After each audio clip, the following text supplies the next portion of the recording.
अमावस की रात थी। गांव देहात के स्टेशन ऐसे ही होते हैं, अंधेरा, सन्नाटा और खालीपन। रात काफी हो गई थी और स्टेशन पर इक्का दुक्का लोग भी जा चुके थे। दूर दूर तक बस एक ही उम्मीद खड़ी थी। वो था राजू, सीधा साधा ऑटो चालक।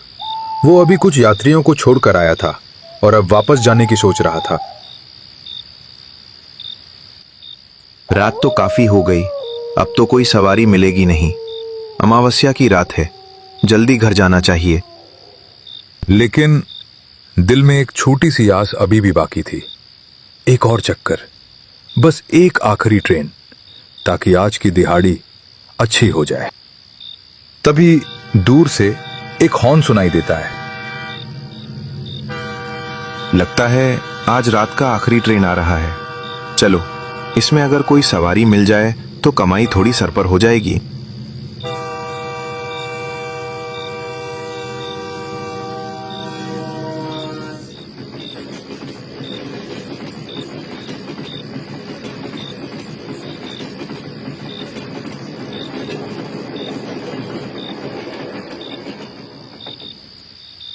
अमित, फाइनली जलगांव पहुंच ही गए।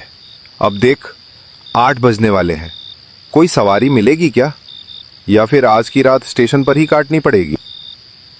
चल, थोड़ा आगे चलकर देखते हैं। अगर कुछ मिल गया तो ठीक है, नहीं तो फिर यही रात गुजारनी पड़ेगी।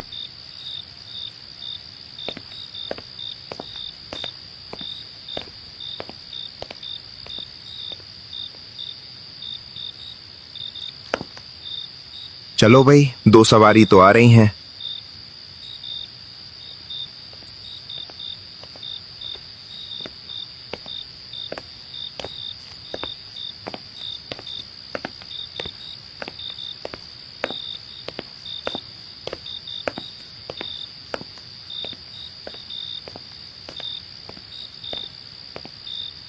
नमस्ते भैया, किधर जाना है? रात काफी हो गई है, मैं आपको जल्दी छोड़ दूंगा। हमें इस इलाके का कोई शांत गांव देखना है, पर अब तो रात हो गई है। कोई ठहरने की जगह मिल सकती है? देखिए भैया, हम लोग शहर से आए हैं, गांव घूमने, यहाँ का नेचर, दृश्य देखने और थोड़ा बहुत एडवेंचर भी करने आए हैं। आप बिल्कुल सही जगह आए हैं। मेरा नाम राजू है। इस वक्त बाहर रुकना ठीक नहीं, मेरे साथ बैठिए। स्टेशन के बाहर उस वक्त सिर्फ एक ही ऑटो खड़ा था। ठीक है भैया, चलिए। वो दोनों, अमित और सुमित, तो अपने एडवेंचर के सपने में थे, पर राजू, जो इस जगह को जानता था, ऑटो की चाबी ऑन कर चुका था और उसी पल मन ही मन समझ गया कि ये रात बाहर गुजारने लायक नहीं है। फिर राजू अपनी सवारी को लेकर धीरे धीरे अंधेरी सड़क पर निकल पड़ा।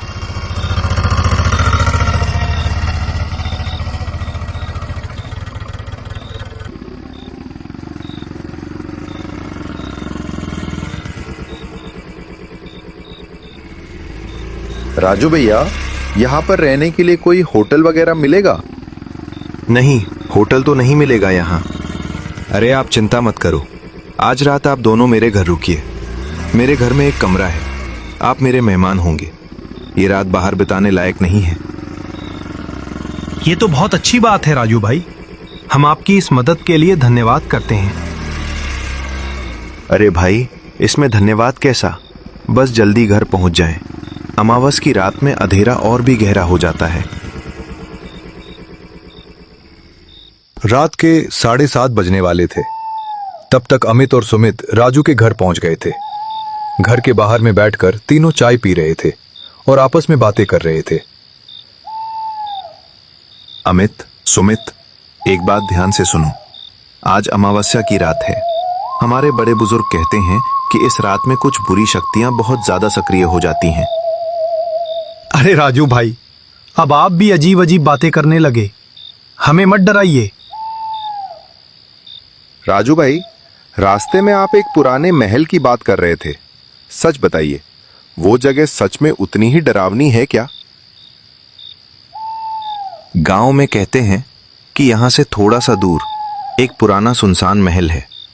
कहते हैं उसी महल में एक प्यासी प्रेतनी रहती है जो हर शाम अपनी चीखों के साथ महल की दीवारों में भटकती है, और शाम ढलते ही उस महल के आसपास तुम्हें एक भी इंसान नजर नहीं आएगा, क्योंकि लोग डरते हैं, बहुत ज्यादा डरते हैं। एक बार गांव के ही एक आदमी ने हिम्मत तो दिखाई पर गलती कर बैठा। वो महल के अंदर चला गया और अगले ही दिन वो महल के बगल वाले शमशान में पड़ा मिला।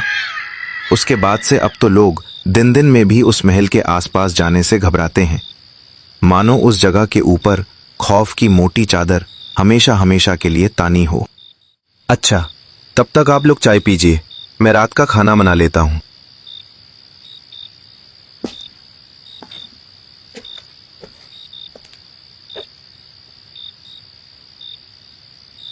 लगता है राजू भाई के घर में और कोई नहीं है।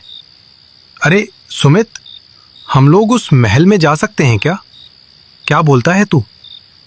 लेकिन अमित, राजू भाई ने अभी जो बोला सुनकर थोड़ा डर भी लग रहा है। क्या सुमित, अभी से डर गया क्या? चल ना, हम दोनों मिलकर राजू भैया को मना लेंगे। जाना तो पड़ेगा ही, आखिर देखना भी है कि वहां है क्या। कुछ देर बाद राजू भाई ने हमें खाने के लिए बुलाया और हम सब खाने बैठ गए। तभी मैंने पूछा, राजू भाई, इतना सारा खाना बना दिया, इसके लिए आपको बहुत बहुत धन्यवाद। वैसे आपके पिताजी और माताजी कहाँ हैं? तभी पास से सुमित बोलने लगा, राजू भाई, आप हमें इतना सहारा दे रहे हैं, क्या आप यहां अकेले ही रहते हैं? हाँ सुमित, मैं अकेला ही हूं।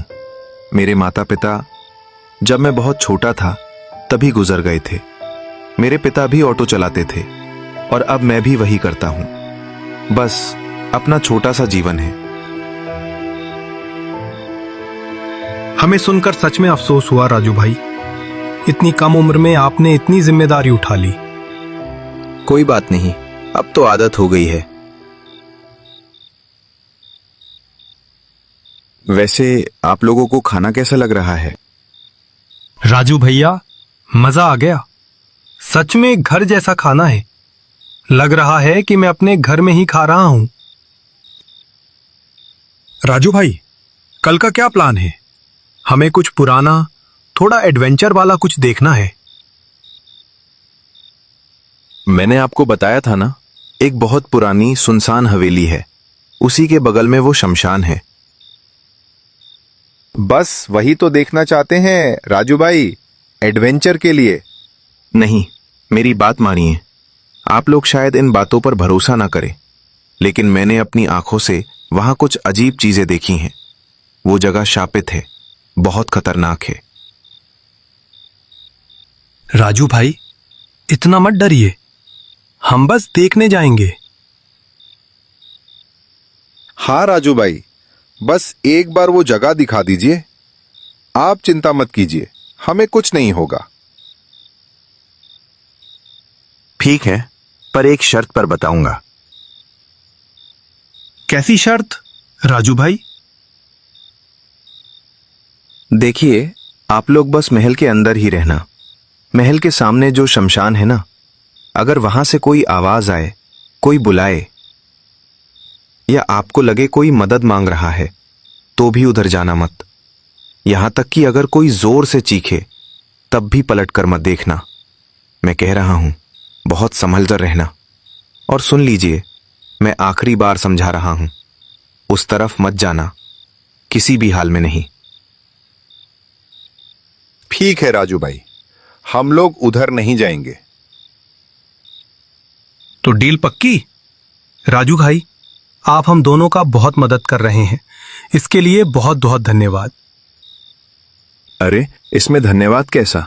आप तो हमारे मेहमान हुए। और हां, आप दोनों के सोने का इंतजाम उस वाले कमरे में कर दिया है। खाना पीना करके राजू भाई ने हमें सोने के लिए एक कमरा दे दिया। हम दोनों वहां आकर लेट तो गए, लेकिन मैं और सुमित आपस में बातें ही करते रहे। सुमित, मैं उस महल को देखने के लिए बहुत एक्साइटेड हूं। मुझे तो लग रहा है कि आज रात नींद भी नहीं आएगी। थोड़ा डर भी लग रहा है, लेकिन कोई बात नहीं, हम तो वहां जाएंगे ही। अरे भाई, सारी रात ऐसे ही बातें करता रहेगा क्या? रात के 10 बजने वाले हैं। सो जा अब, कल चलना भी है और शायद कल रात भी जागना पड़े। दोनों यूं ही बातें करते करते धीरे धीरे गहरी नींद में सो गए।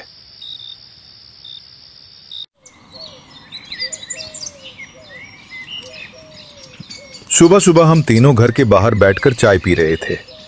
आपस में वही बातें चल रही थी, क्या क्या सामान ले जाना है, खाने पीने का क्या इंतजाम रहेगा और बाकी सारी तैयारियां। इन्हीं बातों में वक्त कब निकल गया पता ही नहीं चला और देखते देखते शाम के 5 बज गए। इसी दौरान हमने राजू भाई को साफ साफ बता दिया कि हम लोग उस महल में एक रात बिताने वाले हैं। ये बात उन्हें बिल्कुल पसंद नहीं आई। हम दोनों ने बड़ी मुश्किल से उन्हें मनाया। वो माने तो सही, लेकिन फिर भी बार बार हमें सावधान करते रहे। अरे तुम दोनों तैयार हो ना? सारा सामान ले लेना, वहां कुछ नहीं मिलेगा। और हाँ, रात के लिए खाना मैंने बना दिया है, वो भी साथ ले जाना। राजू भाई, आपको इतनी तकलीफ उठाने की क्या जरूरत थी? आप हमारी इतनी मदद कर रहे हो, बहुत बहुत शुक्रिया आपका। राजू भाई, बुरा मत मानना, एक बात पूछूं? ये जो सिर पर गमछा बांधे हो, मैं कल से देख रहा हूं, आप इसे खोलते नहीं हो क्या? अरे अमित भाई, अब तो आदत हो गई है, सिर पर गमछा रहता ही है, नहीं तो कुछ खाली खाली सा लगता है हमको। कुछ देर बाद हम तीनों तैयार होकर ऑटो में बैठ गए। ऑटो में बैठते ही राजू भाई ने चुपचाप इंजन स्टार्ट किया और बिना ज्यादा कुछ बोले हम वहां से निकल पड़े।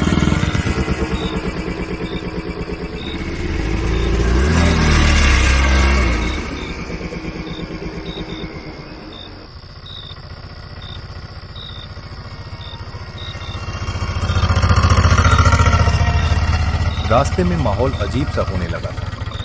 सड़कें सुनसान होती जा रही थी और थोड़ी दूर जाने के बाद ऑटो महल के आसपास के इलाके में पहुंच गया।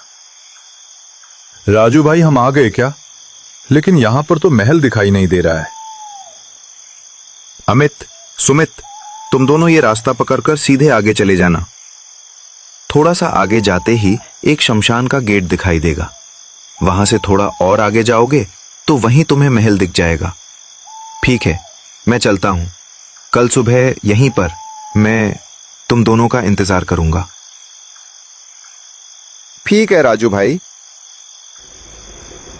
राजू भाई हमें वहीं छोड़कर वापस लौट गए। दोनों तरफ जंगल था, अंधेरी रात थी, डर भी लग रहा था और कुछ ऐसे पक्षियों की आवाजें गूंज रही थी जो माहौल को और भी डरावना बना रही थी। धीरे धीरे राजू भाई का ऑटो हमारी आंखों से ओझल हो गया।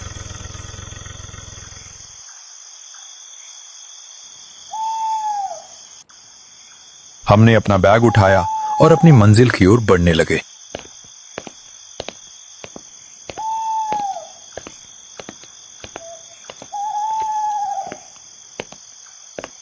कुछ दूर चलने के बाद हम दोनों शमशान के गेट तक पहुंच चुके थे।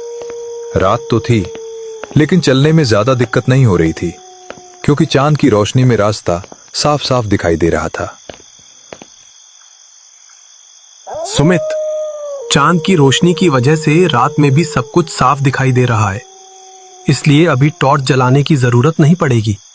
जरूरत हुई तो बाद में जला लेंगे। अरे अमित, यहां कितना सन्नाटा है। सच कहूं तो अब थोड़ा सा डर लगने लगा है। बात तो तेरी सही है, पर इस शमशान के गेट के पास खड़े रहने से अच्छा है चल महल की तरफ चलते हैं। वैसे भी राजू भाई ने कहा था, शमशान पार होते वक्त जल्दी निकल जाना, इधर रुकना मत।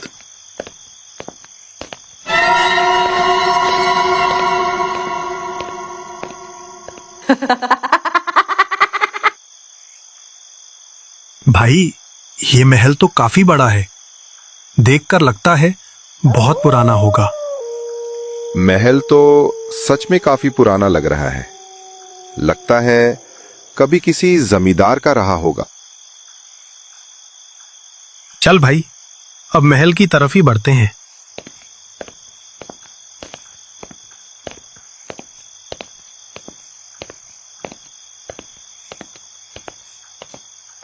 देख अमित, मुझे सच में ठीक नहीं लग रहा।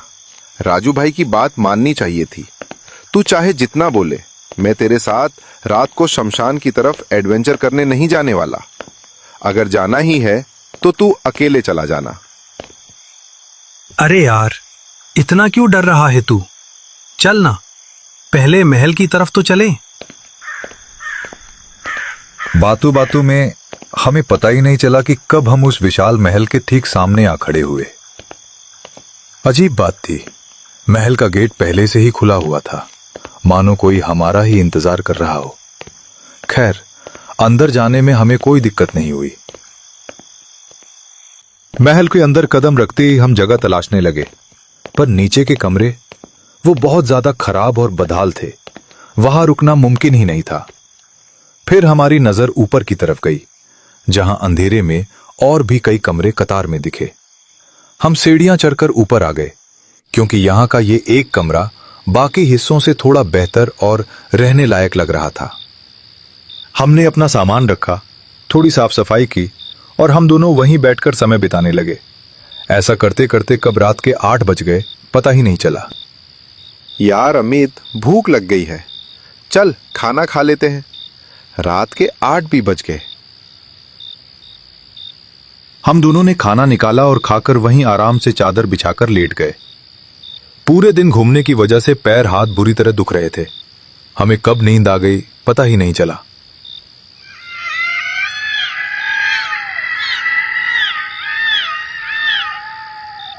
बाहर से आ रही जानवरों की अजीब सी आवाजों ने अमित को नींद से जगा दिया। अरे, एक बार नींद टूट गई तो अब नींद आएगी नहीं। चलो, थोड़ा इधर उधर ही घूम लेता हूं। और ये सुमित पूरा गहरी नींद में डूबा पड़ा है।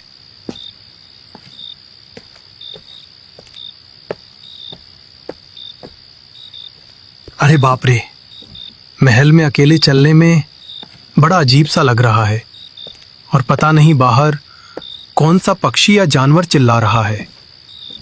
खैर, डर को साइड में रखते हैं, पहले थोड़ा महल को इधर उधर देख लेते हैं। यही करने तो आए थे इधर। सुमित तो सो रहा है, मैं चारों तरफ घूम लेता हूं। अमित अपनी धुन में बड़बड़ा ही रहा था, तभी उसकी टॉर्च की रोशनी सामने दीवार पर पड़ी और वो एकदम से सहम गया। फिर थोड़ी हिम्मत जुटाकर अमित ने आगे देखने की कोशिश की कि आखिर वो है क्या। अरे भाई, यहां ऐसी चीजें रखने की क्या जरूरत है? महल के बारे में पहले ही इतना कुछ सुन रखा था कि वैसे ही डर लग रहा था, और अब अचानक ये सामने आ गया। सच में रोंगटे खड़े हो गए देखकर। मैं महल के इधर उधर घूम रहा था कि तभी एक गली जैसा रास्ता दिखा। मैं वो गली पकड़कर सीधे आगे चला गया, पर आगे देखते ही मुझे एक शमशान घाट दिखा और तभी मुझे याद आया। राजू भाई शमशान की तरफ जाने के लिए मना कर रहे थे।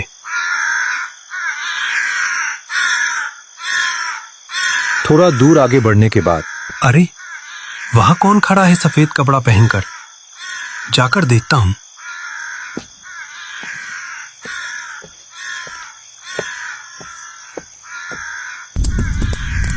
ये क्या? यहां भी किसी ने लकड़ी की ऐसी चीज बनाकर रख दी है डराने के लिए। गांव वाले तो इसे देखकर जरूर डर गए होंगे। जैसे ही अमित उसके बिल्कुल सामने जाकर चेहरा देखने की कोशिश करता है, वो डर के मारे वही बेहोश होकर गिर पड़ता है।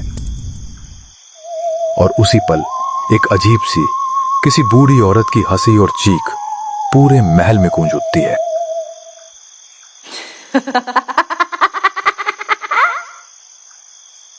उस भयानक आवाज से सुमित की नींद तो टूटी, पर उसे कुछ समझ नहीं आया।